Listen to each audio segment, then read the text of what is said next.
sure. It started with Woody Hayes when I was a young person growing up in Ohio, and Earl Bruce to this day is a mentor, and those are guys that I remember going through. And Bo Schembechler was an idol. I read everything I possibly could about Coach Schembechler. Those are guys off the top of my head that. Coach, what's it different this time around after coming off the title in '06? Much different team, much more, many more returning players. You know, that year we basically lost 21 seniors off a team, and they were all 21 good players. 21 contributors. This year we lost some very good players, but we have a bunch back. Much different. I'm sorry. In the spring, you talked about having maybe the most demanding offseason since you've been in Florida. How has it been? Very demanding, and we got 1 week left, and we give them some time off, and then we switch gears to the most demanding training camp we've ever had. So the players know it. I've talked to them. Obviously, I'm not going through it myself, which I probably couldn't, which none of us could, but it's been, according to Tim and Ryan, who are here today, that this has been it's been either 1 or 1A as far as difficulty making it through it. Do you handle this team any differently because they've been to the mountaintop for the most part? Most of them have been to the mountaintop. Do you handle it any differently from a coaching perspective? You handle every team differently. You handle every player differently. It's much different than when I first got into coaching. You're dealing with so many extracurricular stuff and kids and teams and families that it's completely different, and it changes day to day. We have a plan. The plan's almost in place on exactly. We've been meeting as a staff, and I've got my own thoughts, but that'll change. Last year we had to deal with right off the bat 8 injuries that we weren't counting on. So of course we handled it much differently. Who'd have thought Aaron Hernandez would step right in for CI and Ahmad Black step right in for Dorian Monroe. So to answer your question, it handles differently day to day, and the plan will change. But the plan is different than it was in the past. Coach Mullen made his first appearance here, first SEC media days. Can you talk about your relationship with Dan and just any advice for his first year? Yeah, great relationship, great friend. Goes much beyond. Megan Mullen, his wife, was a reporter in Bowling Green. Not many people know that. She's a fantastic young lady, and I was there when Dan had his first child, and so Dan and I go much further football. I think that Dan's greatest asset is his intelligence.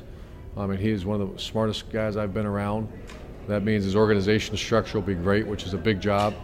So, we're all but one. We wish him all the best.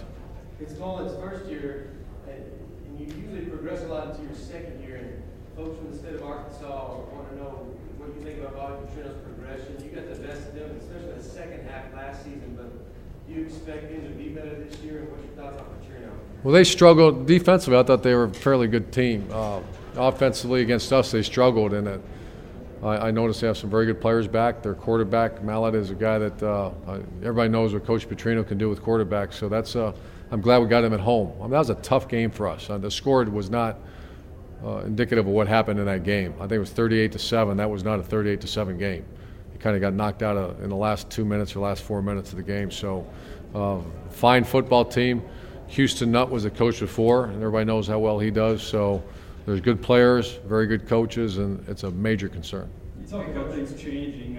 This offseason, you've had some distractions media-wise with the Notre Dame job and some things you may have said off the record. Has that been hard to do what you want to do and then have to deal with outside distractions? All I care about is my family, my team, and recruiting. So, I mean, that's it. And so when I read something, I'm not surprised, because I've been in this league now.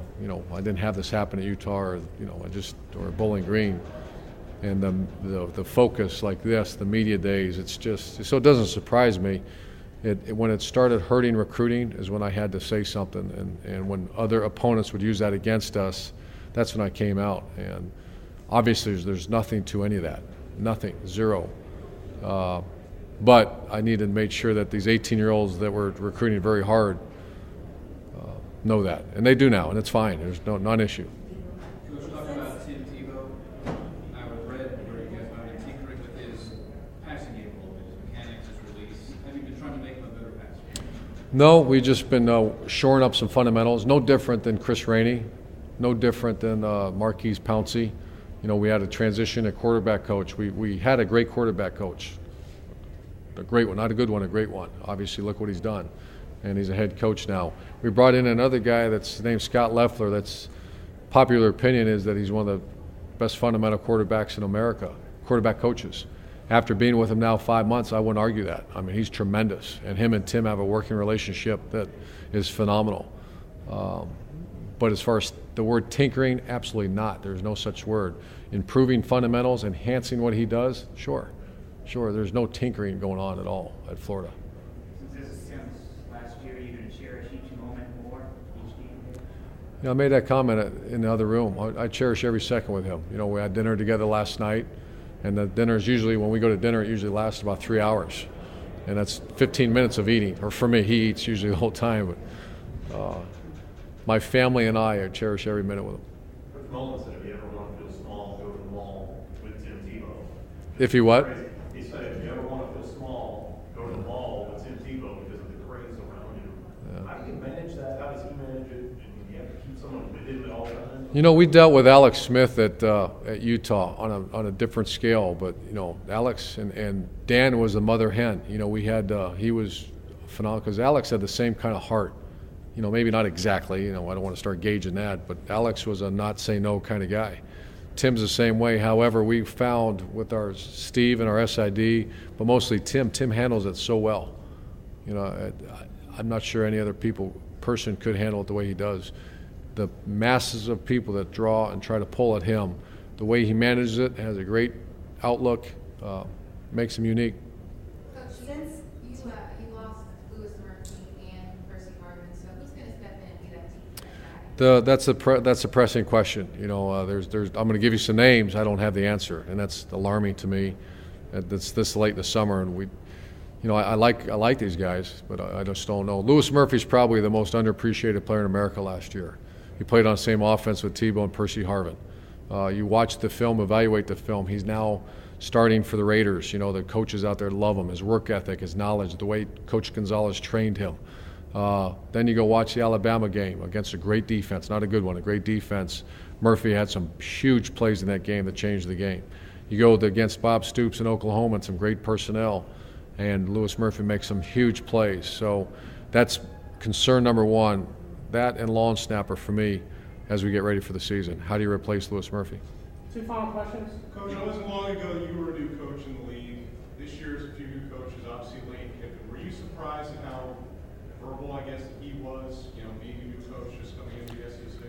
I was at first, and then everybody's got to go do their deal to get their program going. And there's no to understand the expectation level of a place like Tennessee, Florida, LSU, Georgia, all of them. I think you have to stir things up and get going, and that's not my business, So I was. It was over quickly. I moved on, and it's non-issue, and it's been a non-issue for months.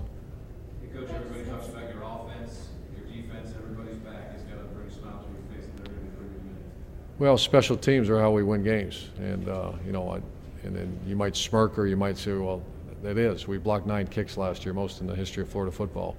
The punt block team is going to be really good. I just got this Josh Evans guy in here, and he's fast. And so, offense, defense, and kicking, good football teams work all three together. And really excited about all phases right now.